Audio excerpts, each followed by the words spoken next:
Qovoqda olgandan keyin o'zi aslida ko'zlari tumalaq chiroyli bo'lib qoladi ayol kishiniki. Kipriklari ham ko'rinib qoladi. Ya'ni, bo'yanganda, tinglari ochilib chiroyli ko'rinadi, ochilganda qovog'i. Boshqacha нежный ko'rinadi o'zi aslida.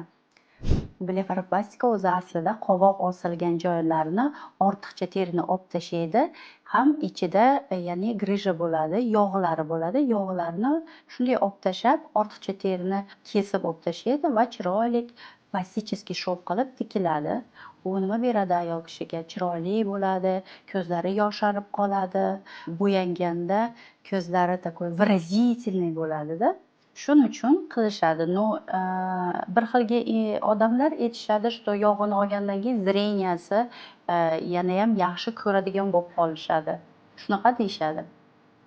Agar sizga безоперационный blefaroplastika kerak bo'lsa, без операции, без разрезов, без шрамов, без боли, directimga murojaat qiling. Men sizga yordam beraman.